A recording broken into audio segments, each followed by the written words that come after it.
Olá, boa tarde, né? Estamos chegando ao horário de meio-dia. Deus abençoe vocês. Vamos dar início a mais uma live. Vamos ler o capítulo 29 do livro de Provérbios. E hoje nós vamos iniciar a leitura do livro de Marcos. Eu resolvi dar continuidade ao Evangelho de Mateus para que nós façamos a sequência correta do Novo Testamento. Então, nós vamos começar lendo hoje Provérbios 29 e capítulos de Marcos, do livro 1, capítulo 1. Então vamos orar para dar início à nossa live, lembrando que vocês podem colocar aí no comentário o pedido de oração de vocês, tá bom? E eu espero que Deus esteja aqui presente e que esse estudo seja de grande importância para cada um de nós. Vamos orar. Senhor Deus, Pai querido, Pai de amor, glórias te dou, Senhor, glória te dou por mais um dia na Tua presença, por mais um dia tendo o privilégio de ler a Tua palavra, de meditar na Tua palavra, de estudar a Tua palavra. Quão bom o Senhor é, Senhor. O Senhor é muito bom. Nos dá condições de meditar, de fazer a leitura, de divulgar a Tua palavra. Me ajuda, Pai. Me ajuda, me capacita, me orienta, me dê sabedoria. Que esse estudo, Senhor, seja para Tua honra e Tua glória, seja para levar a Tua palavra, como foi dito ontem, no último capítulo de Mateus, a grande comissão, que a gente tenha esse entendimento, que eu, você, qualquer um, pode fazer isso, levar a palavra do Senhor, ide e pregai o Evangelho. Nos ajude, Senhor. Eu peço, Senhor, sabedoria, discernimento, para que tudo que for dito, tudo que for lido, que seja respaldado pela Tua palavra. Nos ajude, Pai, a não levar apenas esse estudo para a área do conhecimento, mas que ele seja levado para a área do coração, para que coloquemos em prática. É isso que eu te peço, Senhor. Abençoa a nossa live. Abençoa, Senhor. Que o Teu Santo Espírito paire por esse ambiente. Inunde a minha vida. É o que eu te peço, em nome de Jesus. Amém. Amém, irmãos? Então vamos começar hoje com o livro de Provérbios, capítulo 29. E em seguida vamos lá para o livro de Marcos, começando no capítulo 1. Eu vou ler o livro de Provérbios e vou dar um breve estudo, porque eu pesquisei à noite, eu sempre faço isso, depois que eu termino a live com vocês, eu já vou preparar o estudo de amanhã. Então, eu já fiz algumas pesquisas e agora eu vou falar para vocês, tá bom? Vamos ler então o capítulo 29 do livro de Provérbios. Bom dia, boa tarde, Marcos. Boa tarde, Natália. Deus abençoe vocês. Deus abençoe vocês. Que bom que vocês têm um tempinho para estar aqui, né? Que bom, isso é muito bom. Deus está feliz, com certeza. Então vamos ler o capítulo 29. Aquele que, sendo frequentemente reprovado, endurece o seu pescoço, será repetidamente destruído sem que haja remédio. Quando justos têm autoridade, o povo se regozija, mas quando o perverso domina, o povo pranteia. Quem quer que ame a sabedoria, regozija o seu pai, mas aquele que guarda a companhia de prostitutas, gasta os seus bens. O rei, pelo juízo, estabelece a terra, mas aquele que recebe presentes a derruba. Um homem que lisonjeia seu vizinho estende uma rede para seus pés. Na transgressão de um homem mau há um laço, mas o justo canta e se regozija. O justo considera a causa dos pobres, mas o perverso não se importa de saber dela. Os homens escarnecedores trazem uma cidade para dentro de um laço. Para os homens sábios, desviam a ira. Se um homem sábio contender com um homem tolo, se ele se irritar ou rir, não há descanso. O sanguinário odeia o reto, mas o justo busca a sua alma. Um tolo profere toda a sua mente, mas um homem sábio aguarda para depois. Se um governante ouvir mentiras, todos os servos serão perversos. O pobre e o homem enganador se encontram. O Senhor ilumina os olhos de ambos. O rei que fielmente julga os pobres, seu trono se estabelecerá para sempre. A vara e a repreensão dão sabedoria, mas o filho entregue a si traz vergonha para sua mãe. Quando os perversos são multiplicados, as transgressões aumentam, mas os justos verão a sua queda. Corrige o seu filho, e ele te dará descanso. Sim, ele dará deleites à tua alma.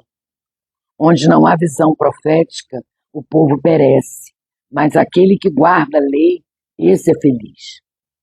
Um servo não se corrigirá por palavras, porque, embora ele entenda, não responderá.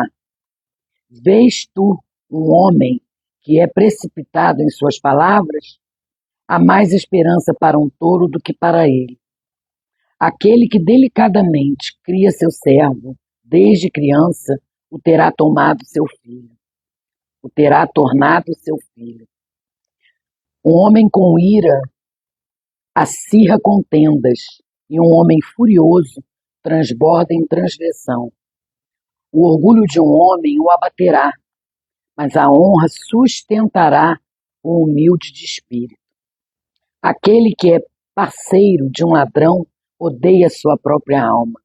Ele ouve maldições e não o denuncia. O temor do homem traz um laço, mas o que puser sua confiança no Senhor estará a salvo. Muitos buscam o favor do governante, mas o juízo de cada homem vem do Senhor. Um homem injusto é uma abominação para os justos, e aquele que é reto no seu caminho é abominação para os perversos. Glória a Deus, né? Glória a Deus. Esse provérbio, capítulo 29, nós somos apresentados a dois tipos de pessoas, as pessoas boas e más. No entanto, sabemos que ninguém é bom a não ser Deus, mas devemos entender que bom aqui é como uma pessoa que pratica a justiça. Entre as pessoas boas estão os justos, aqueles que ouvem o convite da sabedoria e o amam. Há reis justos, há sábios, há reis justos e há atitudes humildes. Esse contexto, na expressão aqui hebraica, traduzida como sempre reprovado, significa literalmente aquele que é repreendido. O julgamento daqueles que insistem em rejeitar a correção de Deus é rápido e claro. Além disso, os justos, eles são orgulhosos. Também pode ser traduzido como os justos têm autoridade. O povo sempre responde bem ao bom governo e à justiça. E isso não é feito com subornos. Esse capítulo está nos ensinando, está nos falando sobre retidão, né? Sobre ser justo, sobre andar nos caminhos do Senhor. Está falando sobre o nosso governo. Desde lá, né? Já está falando. Então, assim, que a gente tenha sempre em mente que o julgamento daqueles que insistem em rejeitar a correção de Deus é rápido e claro. Então, a gente não precisa fazer nada. O Senhor Deus, Ele é justo, justo juiz. Cabe a Ele fazer. Então, não somos nós que temos que julgar, ficar criando contendas na internet, por causa de política, por causa de briga. Não, está na mão do Senhor. Isso em toda a área da nossa vida, tá certo? Agora nós vamos começar esse capítulo maravilhoso, que é o capítulo de Marcos. Gente, o Evangelho de Marcos, a minha Bíblia, a versão dela é a King James. E me diz que o Evangelho de Marcos, ele enfatiza fatos e ações. Jesus está em plena atividade, curando, expulsando demônios, fazendo milagres, correndo de lugar em lugar e ensinando. Aqui nesse capítulo começa o ministério do Senhor. Em Marcos, tudo acontece imediatamente. Assim que um evento termina, outro começa. Então nós vamos começar a ler a trajetória do Senhor, o ministério do Senhor, como começou. E eu vou fazer o estudo de cada versículo, para que vocês entendam bem. O princípio do Evangelho de Jesus Cristo, o Filho de Deus. Versículo 1, Marcos começa com a introdução de João Batista, que está preparando o caminho para a vinda de Jesus.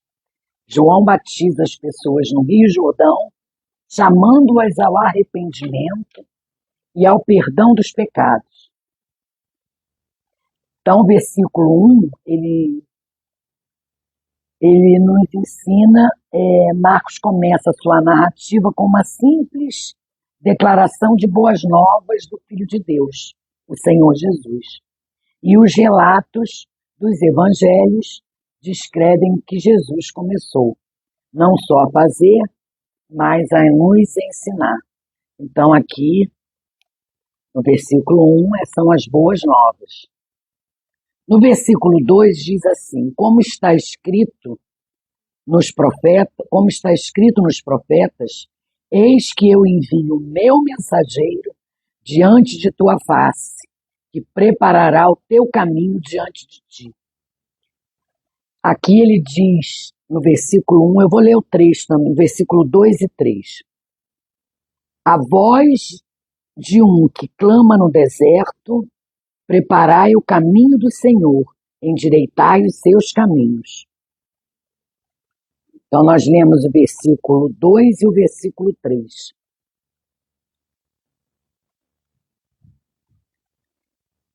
Em vez de citar o que Jesus disse, Marcos faz apenas uma referência ao Antigo Testamento. Nesta citação do profeta, o escritor desse evangelho relata outra vez a obra do antecessor de Cristo, João Batista. A palavra mensageiro é a frase, e a frase preparará o teu caminho expressam a imagem de um rei visitando o seu reino. Na antiguidade, um mensageiro era enviado à frente do rei para anunciar sua chegada. As comunidades locais costumavam reparar as estradas para garantir o conforto do governante enquanto ele viajasse.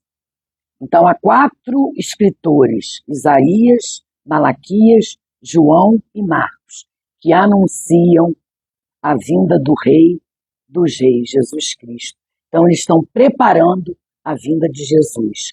Isso nos fala o versículo 2 e 3.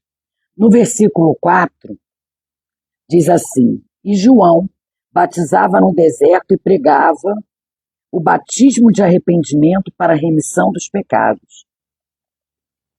A menção a João, sem nenhuma introdução, pressupõe algum conhecimento da fé cristã por parte dos leitores de Marcos. O batismo de arrependimento de João não deve ser confundido com o batismo cristão. Esse último sempre vem após a conversão. O batismo cristão sempre vem após a conversão. Representa a morte, o sepultamento e a ressurreição espiritual com Cristo, a qual acontece na vida do cristão quando ele recebe a salvação. Está lá em Atos 19, 5 e Romanos 6 e 3. Eu não vou lá na remissão, porque senão eu vou perder muito tempo aqui. Mas vocês podem anotar e depois irem lá para conferir. E é realizado em nome do Pai, do Filho e do Espírito Santo. O batismo de João, por outro lado, preparava seus seguidores para receberem uma nova mensagem sobre Cristo e seu reino.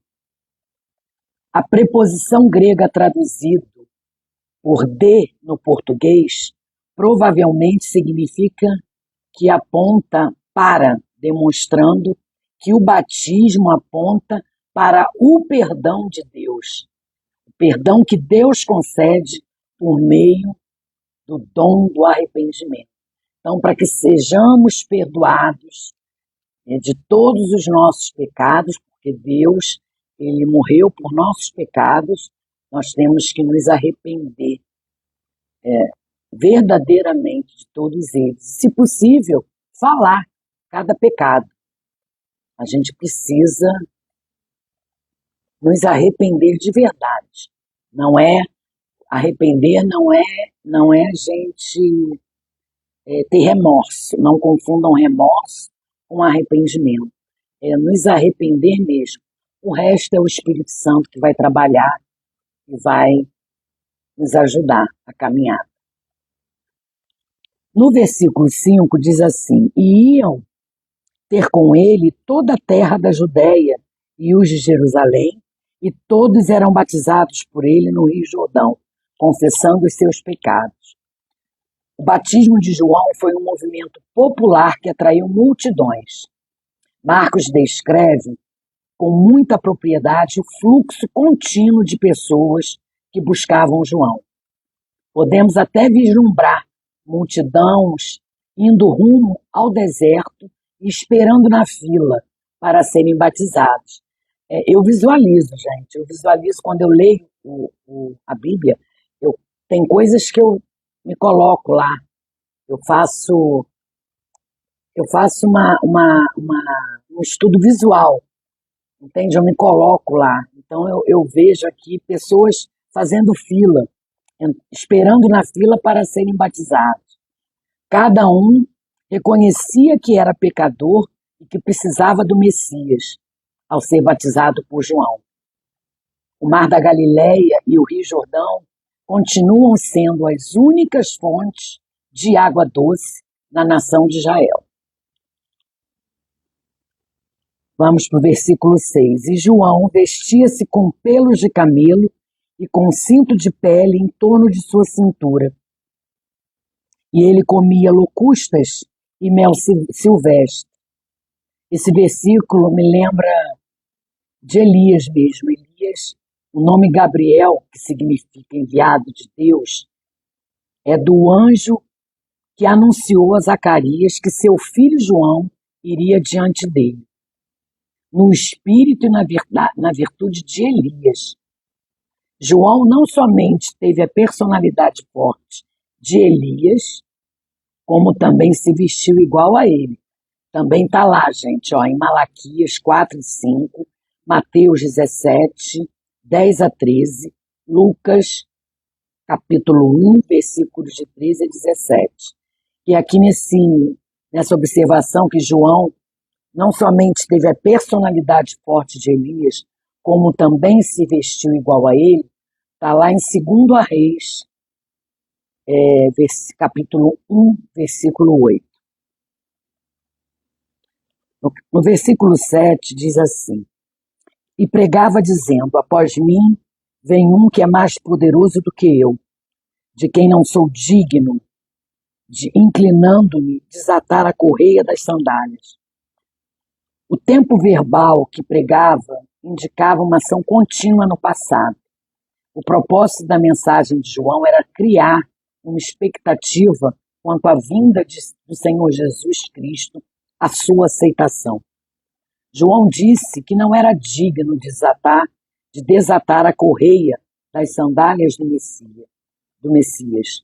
Os discípulos estavam acostumados a realizar tarefas manuais para seus mestres, mas jamais se esperava que eles tirassem as sandálias dos pés de alguém. Afinal, essa era uma tarefa dos escravos. João compreendeu sua função na vinda do reino e sujeitou-se a ela humildemente. Então, nos ensina que temos que ser humildes, lavar os pés do outro, como Jesus fez, né, gente? Jesus lavou os pés de seus discípulos. Foi tremendo, nos ensina a humildade, a humildade. No versículo 8, diz assim: Eu, em verdade, tenho-vos batizado com água, mas ele vos batizará com o Espírito Santo. João enfatiza aqui duas tarefas que ele e o Messias realizariam. Que Cristo batizará com o Espírito Santo aparece em todos os evangelhos. Aparece em Mateus, capítulo 3, 11, aparece em Lucas, capítulo 3, 16, e aparece em Jó, capítulo 1, 33. E Cristo a repete em Atos, capítulo 1, versículo 5, dizendo, eu anotei esse versículo, dizendo que ela aconteceria não muito depois destes dias. Embora a versão da minha Bíblia use com água e com o Espírito Santo, eu daria um sentido mais traduzido a preposição no, em vez de como. Então, batizado no Espírito Santo. O cumprimento dessa profecia aconteceu no dia de Pentecostes. Então, João batizava na água e Jesus Cristo com o Espírito Santo, no Espírito Santo. O versículo 9 diz, e aconteceu naqueles dias que veio Jesus de Nazaré, da Galiléia, e foi batizado por João no Jordão. O batismo de Jesus foi algo único, pois ele não tinha pecado algum do que se arrepender. Isso mostrou que ele se identificava com a obra de João e com o pecador por quem morreria. Também apontava para a morte, o sepultamento e a ressurreição de Cristo para salvar os seus pecados. No versículo 10 diz, imediatamente saindo da água, ele viu os céus abertos e o Espírito como pomba descendo sobre ele. Logo aparecer 41 vezes no Evangelho de Marcos para indicar a atitude imediata exigida de um servo, Deus levou Cristo a um confronto com Satanás, logo no início do seu ministério. O Espírito Santo veio para capacitar Cristo a dar-lhe poder e dar-lhe poder para exercer sua futura obra. Essa passagem fala também da Trindade, um Deus que existe em três pessoas distintas ao mesmo tempo: o Pai, o Filho e o Espírito Santo. Então, nos ensina que quando Jesus foi batizado por Paulo, logo em seguida foi batizado no Espírito Santo e logo em seguida ele foi levado ao deserto. Ele foi levado ao deserto, então o Espírito Santo veio para capacitar ele. É o que o Espírito Santo faz conosco. Nos dá sabedoria, nos dá entendimento e vai nos capacitando a cada luta diária, a cada coisa que ele tem para nos exortar ou para nos direcionar, ele vai falando conosco, dependendo da nossa intimidade, da nossa comunhão com o Espírito Santo. Então, o Espírito Santo ele veio para capacitar Cristo e dar-lhe poder para exercer o que ele tinha que fazer lá no deserto, que era resistir ao diabo. No versículo 11 diz: E ali veio uma voz do céu dizendo: Tu és o meu filho amado, em quem eu me comprazo. Por 3 vezes durante o ministério terreno de Cristo, ouviu-se essa voz, ouviu-se uma voz dos céus. Era a confirmação do Pai que Cristo era o seu Filho unigênito. E outras vozes aconteceram na transfiguração. Está lá em Marcos, nós vamos ler esse evangelho também, Marcos 9:7, e no dia da entrada triunfal de Cristo em Jerusalém, em Jó, capítulo 12:28. No versículo 12 diz assim: imediatamente o Espírito conduziu para o deserto. Está aqui, Marcos afirma que o Espírito o impeliu para o deserto. O verbo impelir também é usado para descrever Cristo expulsando demônios e aparece mais de 2 vezes nesse capítulo. Está lá no versículo 34 e 39. Eu ainda vou ler. O versículo 13 diz assim: Ele esteve ali no deserto 40 dias, tentado por Satanás, e estava entre as feras, e os anjos o serviam. Marcos começa sua narrativa no ministério de Cristo com eventos que aconteceram depois que João foi entregue à prisão. Assim como fizeram os escritores de outros evangelhos, João é o único que nos conta os eventos que aconteceram antes da prisão de João. André, Pedro, João, Filipe e Natanael iam com Jesus aonde quer que ele fosse, mas faziam isso de maneira inconstante. Eles estavam nas bodas de Caná, acompanharam Jesus a Cafarnaum, a Jerusalém e em toda a Judéia, onde batizavam as pessoas. Então aqui, esse é o versículo 14. Depois que João foi colocado na prisão, veio Jesus para a Galileia pregando o evangelho do reino de Deus. Então Jesus só começou o seu ministério mesmo quando João foi preso. E dizendo: o tempo está cumprido, no versículo 15. O tempo está cumprido e o reino de Deus está próximo. Arrependei-vos e crede no evangelho. Jesus anuncia o reino de Deus. Esse era o tema de muitas profecias do Antigo Testamento e algo muito familiar para aqueles que ouviam Jesus. Arrependei-vos e crede, são ambos atos de fé. Quando alguém aceita o único e verdadeiro objeto de sua fé, deixa na mesma hora de ser uma pessoa comum. Aleluia! Nada nem ninguém, a não ser Jesus, pode preencher o vazio de Deus que está em nós. O Evangelho. As boas novas de Jesus Cristo, nesse caso, como um rei. Então, aqui no versículo 15, o Senhor Jesus começa a atuar no seu ministério, porque o João foi preso. Então, assim, ele nos explica tudo, como é maravilhoso, né? No versículo 16 diz assim: E andando junto do mar da Galileia, ele viu Simão e André, seu irmão, os quais lançavam a rede no mar, pois eles eram os pescadores. André era um dos discípulos de João Batista. Ele conhecia Jesus, mas agora estava sendo chamado para servir-lhe por toda a sua vida. É o que ele faz com a gente, né? Nos chama, nos chama. No versículo 17 diz: E Jesus lhes disse: Vinde após mim, e eu farei que vos torneis pescadores de homens.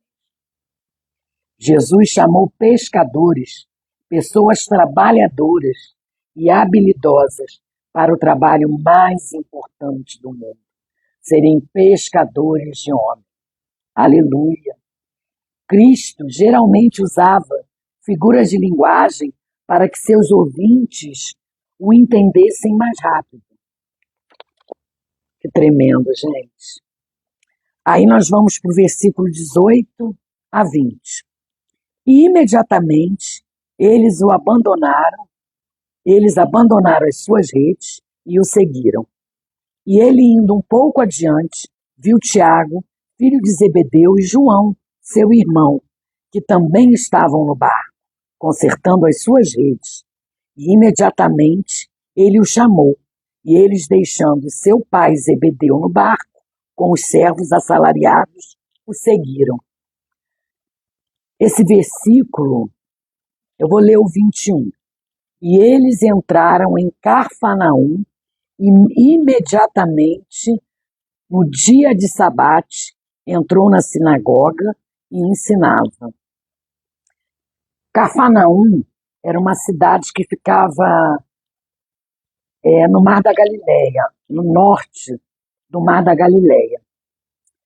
A cidade era um ponto de encontro nas rotas de comércio entre o Egito e a Síria. Cafarnaum era o quartel-general do ministério de Cristo e é mencionado diversas vezes no Evangelho. Por outro lado, somente um evento no ministério de Cristo é citado em Nazaré.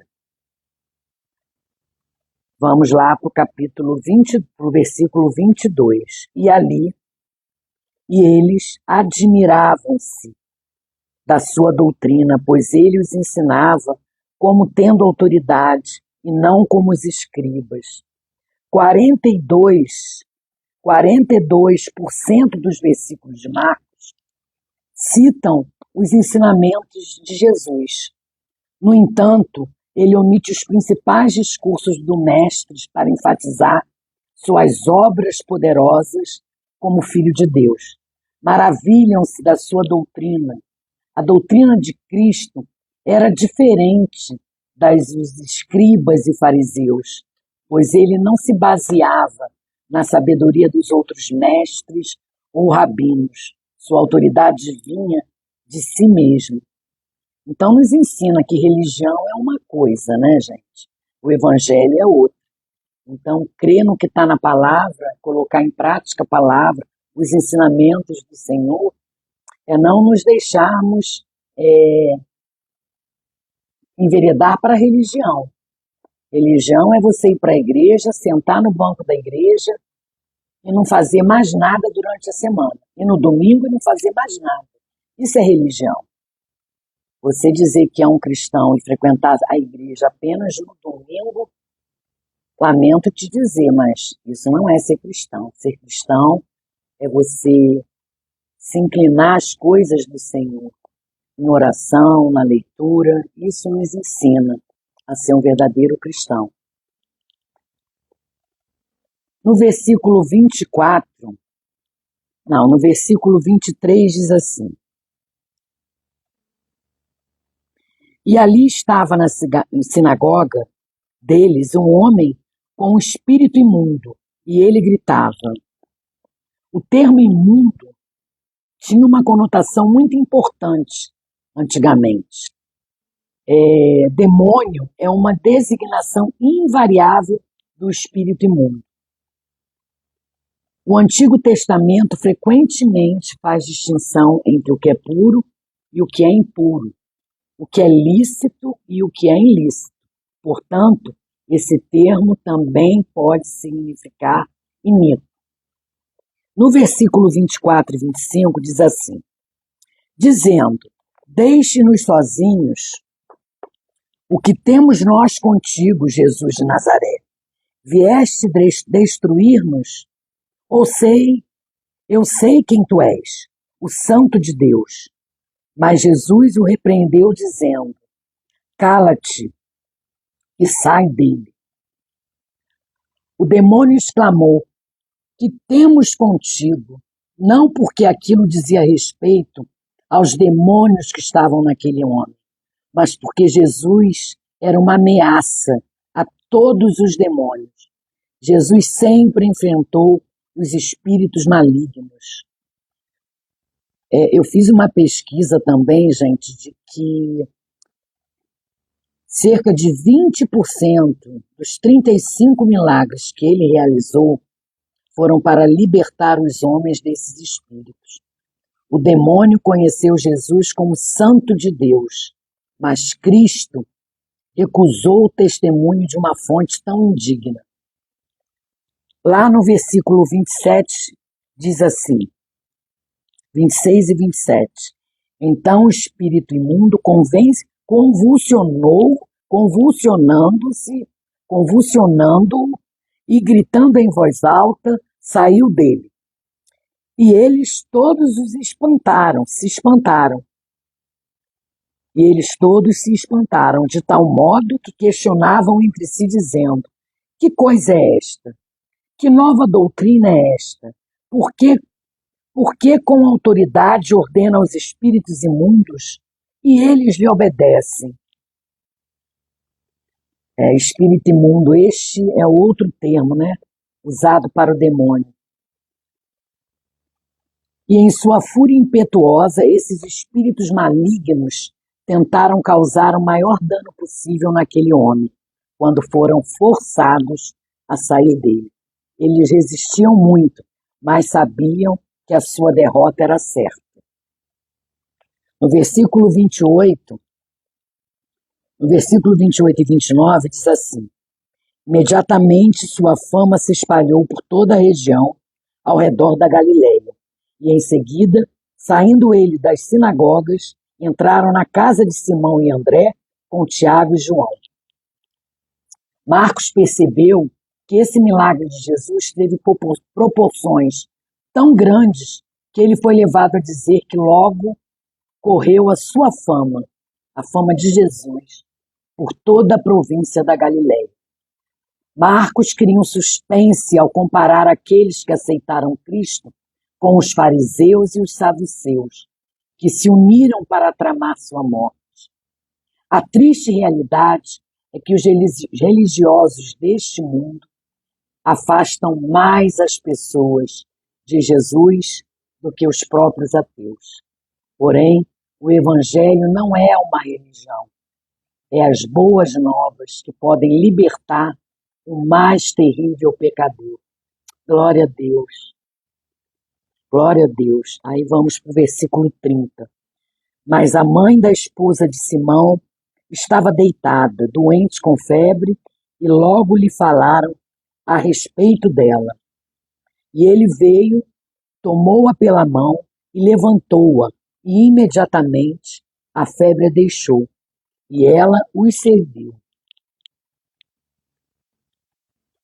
E quando o sol se pôs, trouxeram-lhe todos os que estavam enfermos e os possuídos com demônios. E toda a cidade estava reunida à porta. E ele curou muitos que estavam enfermos de diversas enfermidades, e expulsou muitos demônios, mas não permitia que os demônios falassem, porque eles o conheciam. E de madrugada, levantando-se muito antes de o dia clarear, ele saiu e foi a um lugar deserto, e ali orava. E seguiram-no Simão e os que com ele estavam. Do versículo 32 ao versículo 34,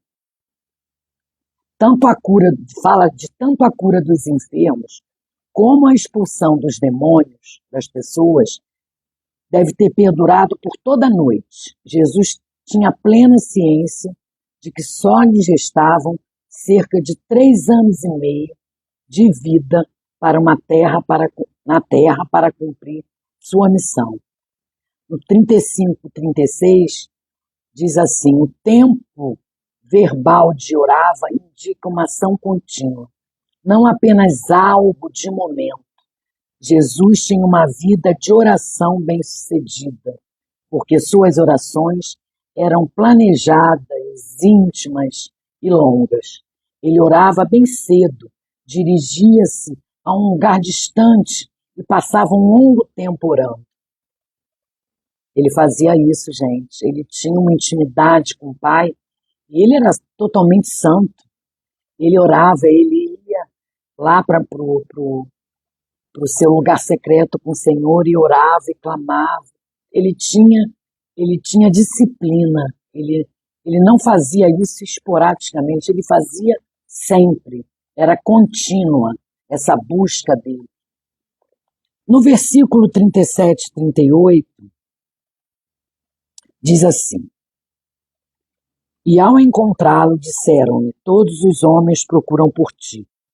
E ele lhes disse: Vamos às aldeias vizinhas, para que eu possa pregar ali também, porque para isso é que eu vim.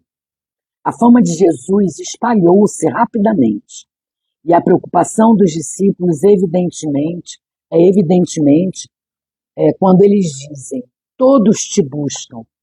Cristo se recusou a ter uma vida confortável e levou a sério sua missão de alcançar as aldeias vizinhas. Para isso vim. Cristo aqui mostra a simplicidade. Ele veio para pregar e anunciar a mensagem do seu propósito. E não deixaria que Deus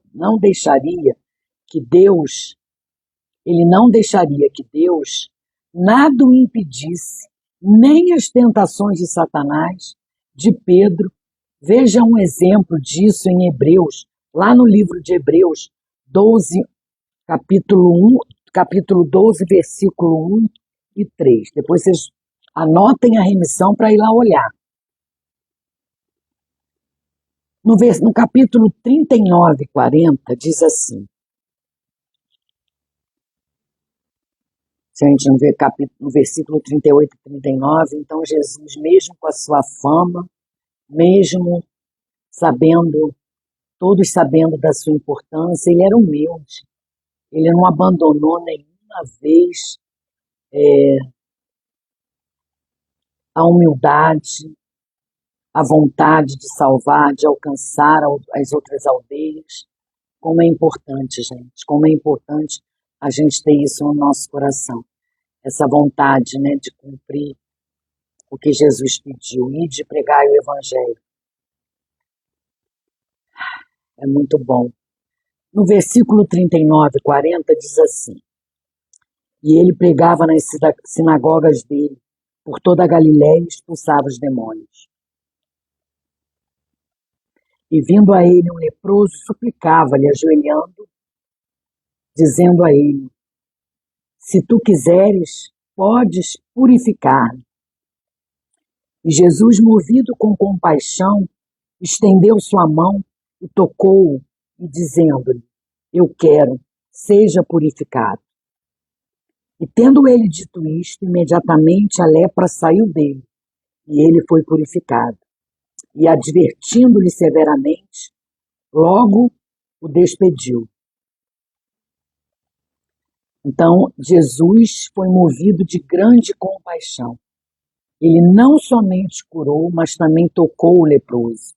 Quantas vezes vemos a necessidade de alguém, mas não nos sentimos tocados por ela, nem nos envolvemos na situação. Não é verdade, gente? Quantas vezes a gente vê uma pessoa em situação de rua, necessitada, mas a gente não chega perto, né? E se eu tiro por mim também, eu faço isso. Como é triste, né? E Jesus, ele foi movido por uma grande compaixão. Ele não só curou, mas ele tocou no leproso.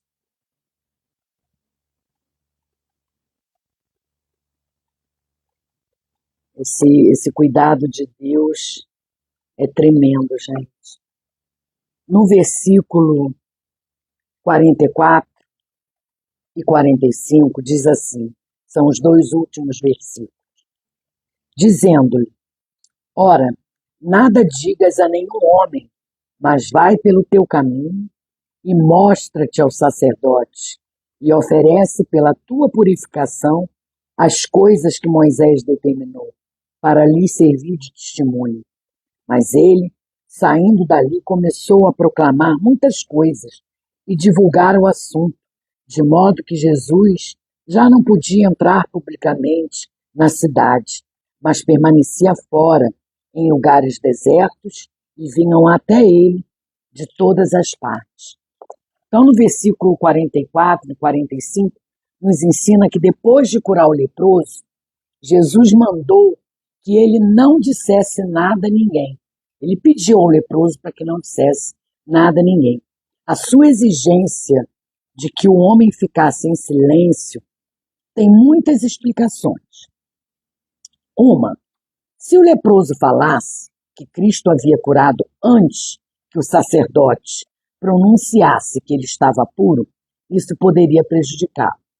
A segunda, o mestre não queria ficar conhecido somente como alguém que fazia milagres. Por isso, sempre mandava que os curados por ele não dissessem nada a respeito. Terceiro, o testemunho desse homem poderia levar Jesus e os líderes religiosos a um confronto. Então, aqui, Jesus já mostra aqui que a gente não tem que falar o que a gente faz, né? A gente não tem que dar com uma mão, mostrar com a outra. A gente não precisa disso. Ele está vendo. Então, existem muitos líderes, muitos homens que se dizem ser de Deus, que fazem isso, né? Eles querem a glória para eles. É o que está acontecendo. Muito hoje. Muito. As pessoas estão querendo a glória para si próprio, mas a glória é do Senhor. A glória é tudo para honra e glória dele. Então, assim, a gente não precisa falar. O Senhor, ele não queria que fosse falado justamente por isso, para que os religiosos não fossem atrás dele. O leproso curado não obedeceu à simples ordem de Jesus para não dizer nada. Por essa razão, Cristo teve que permanecer em lugares desertos, pois as multidões o seguiam. O mestre não queria fazer nada fora, não queria fazer nada de fora, pois sua hora ainda não tinha chegado. Então é isso, ele não queria que ninguém soubesse. Os fariseus, os religiosos não precisavam saber das suas curas, porque ele ainda tinha que fazer muitos milagres ainda. A vinda dele aqui, como homem, ainda tinha uma caminhada muito grande. Então ele não queria, ele tinha que esperar para se cumprir o que ele fez na cruz por nós. Então a gente não precisa falar o que uma mão dá e falar com a outra. Então aqui um resumo que eu fiz desses versículos é que Jesus, ele também realiza vários milagres. Ele inclui aqui a cura de um homem, o espírito imundo, a cura da sogra de Pedro, a cura de muitos doentes, endemoniados. E esses milagres servem como demonstração do poder e autoridade de Jesus e nos ajudam a estabelecer sua credibilidade como mensageiro de Deus. Esse capítulo 1, ele enfatiza a importância da oração e da solidão no ministério de Jesus. Apesar das exigências de sua crescente popularidade e da atenção constante das multidões, Jesus frequentemente se retirava para lugares solitários para orar e buscar a vontade do Pai. Gente, é isso que temos que fazer. Entrar no nosso secreto com o Senhor e orar. Mas não é pedir, é orar pedindo o Espírito Santo, pedindo direção, pedindo intimidade, pedindo comunhão com Ele. É isso que a gente precisa fazer. Ter intimidade, ter um relacionamento verdadeiro com o Senhor. porque o Senhor sabe o que nós precisamos. Antes de nós pedirmos, Ele já sabe de tudo que nós precisamos. Mas a gente precisa orar, buscar a face do Senhor, entrar no secreto e falar com Deus. É isso que Ele quer, é isso que agrada a Ele. No geral, Marcos prepara o terreno para o ministério de Jesus, enfatizando sua identidade como Filho de Deus e a importância do arrependimento e da crença em sua mensagem. O capítulo também destaca o poder e a autoridade de Jesus, demonstrados por meio dos seus milagres, e enfatiza a importância da oração e da solidão no seu ministério. É isso, gente. A gente tem que ter identidade como filho de Deus, filho do Senhor. Nós somos filhos do Senhor. E temos importância. Mas eu já falei, a gente precisa se arrepender de verdade. Não é remorso, é arrependimento verdadeiro, genuíno. É se prostrar aos pés do Senhor e confessar os nossos pecados. Você sabe que tem vezes que eu lembro de algum pecado que eu esqueci de falar com o Senhor, que está lá atrás, bem antes da minha conversão, e eu lembrei agora. Mas eu vou lá no meu secreto, dobro o meu joelho e falo do meu pecado com o Senhor. A gente precisa se arrepender dos nossos pecados para que Deus nos perdoe. Para isso, para a gente realmente, para que a gente tenha a salvação, é necessário o arrependimento dos nossos pecados verdadeiramente e crer que o Senhor é o único, verdadeiro, suficiente em nossas vidas. Não existe outro. A gente tem que colocar a nossa vida aos pés do Senhor. Desculpa, gente. Colocar a nossa vida aos pés do Senhor. E fazer o que Ele pede, né? Fazer o que Ele pede. Levar o Evangelho. Falar do amor de Deus. Cumprir o seu propósito em nossas vidas. É o que eu estou fazendo. Eu estou levando a mensagem. Vocês também têm que fazer isso. Falar do amor de Deus para os vizinhos, para os parentes, para as pessoas que vocês conhecem. Falar desse amor maravilhoso. Deus amou o mundo de tal maneira que deu seu Filho único.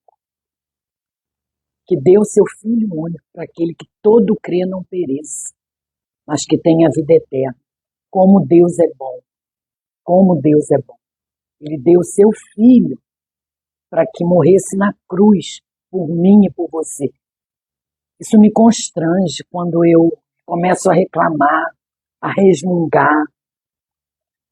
Isso me deixa constrangida, porque quando eu lembro do sacrifício do Senhor na cruz por mim, e eu reclamando, e eu murmurando da vida que eu tenho, a minha vida é maravilhosa. A minha vida é uma bênção. As lutas virão para mim, para você, ainda mais nós que somos cristãos, vamos ter mais lutas ainda, porque vem a perseguição. Muitas das vezes, o que a gente está fazendo aqui não é visto pelos nossos próprios familiares, não é reconhecido, não é ouvido, mas irmãos em Cristo e pessoas que não conhecemos e que nos propusemos a falar desse amor maravilhoso, estão dispostos a nos ouvir.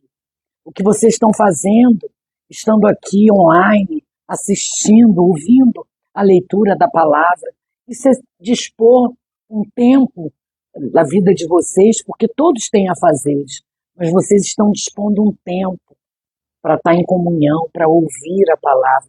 Muitas vezes isso não vem da própria família, da própria casa. As pessoas ignoram, não querem saber.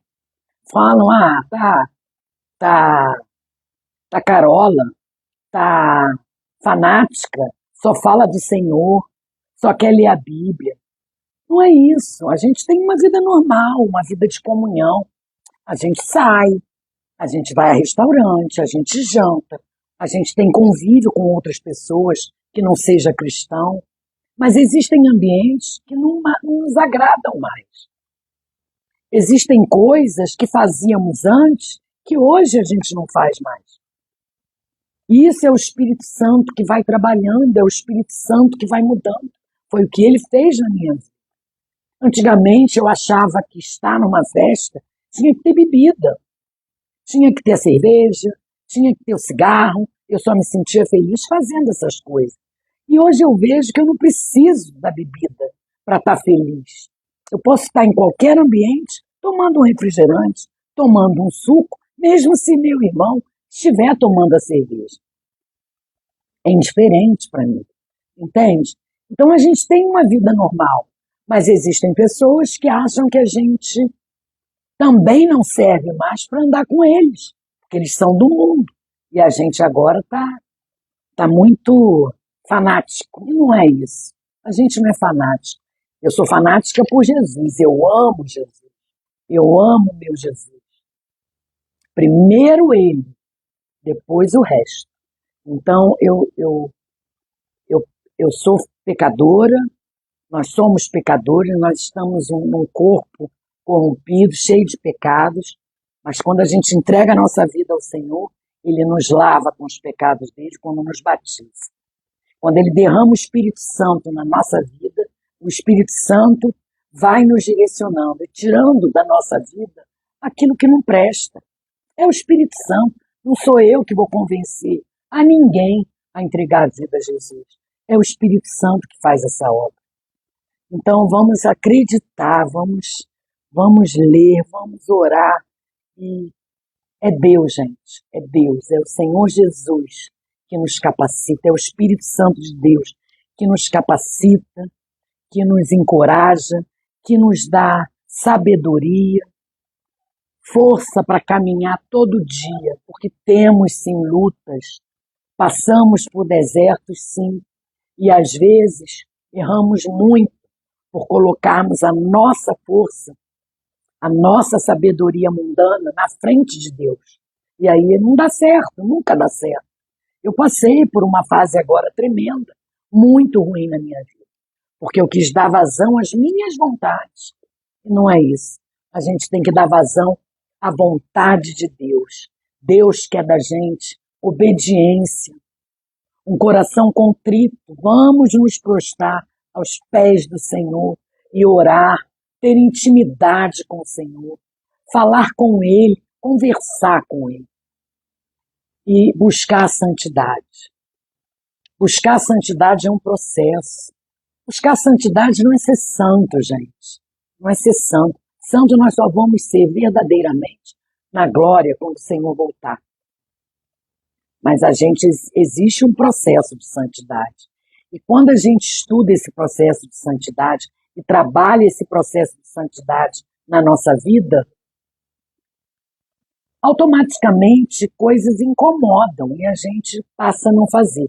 Porque a diferença daquele que busca a santidade, daquele que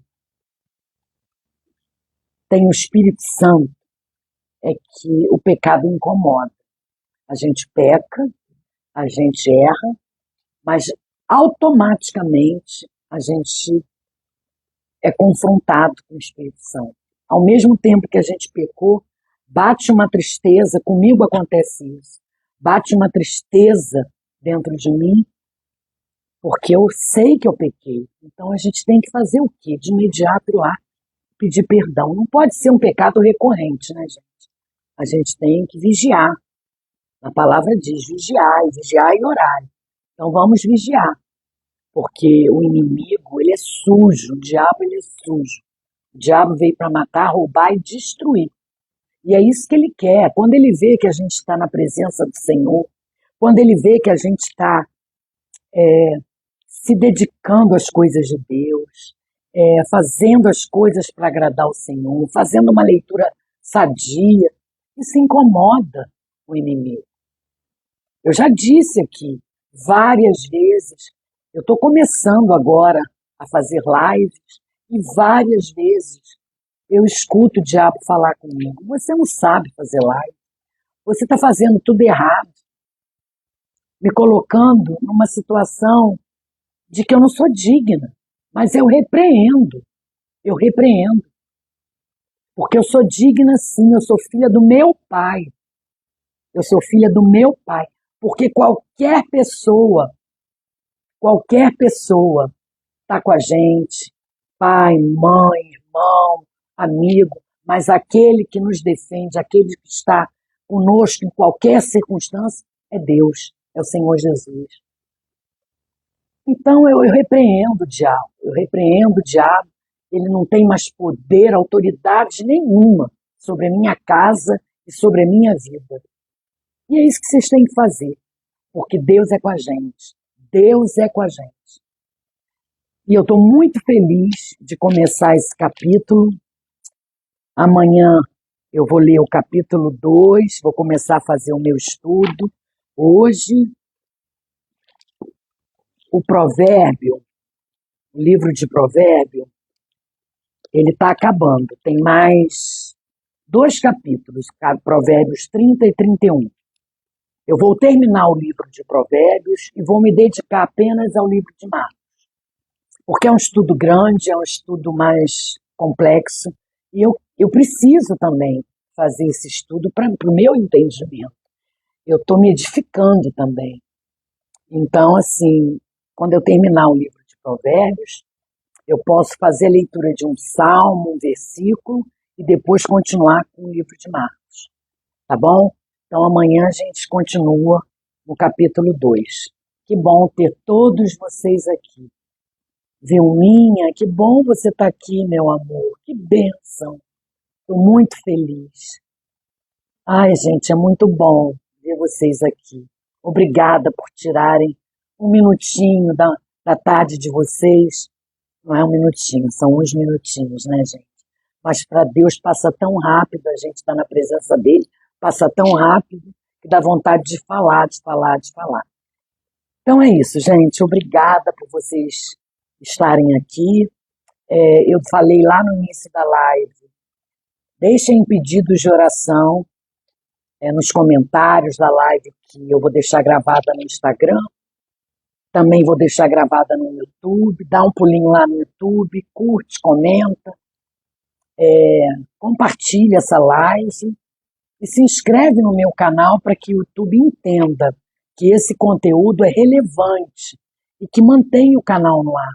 Porque a palavra de Deus, irmãos, não volta vazia. Então vamos ganhar almas, né?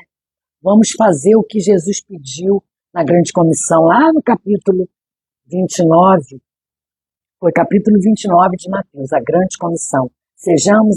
Cumpramos o pedido dele. Levai o evangelho, seja um profeta, seja um discípulo do Senhor. Leve o evangelho às pessoas, seja um missionário. Isso que eu estou fazendo aqui, eu estou sendo uma missionária. Você pode fazer a mesma coisa. Fale do amor de Deus para o teu vizinho, para a tua filha, para o teu filho. Fale do amor de Deus. Tá bom? Então vamos orar para terminar a live. Muito obrigada, gente.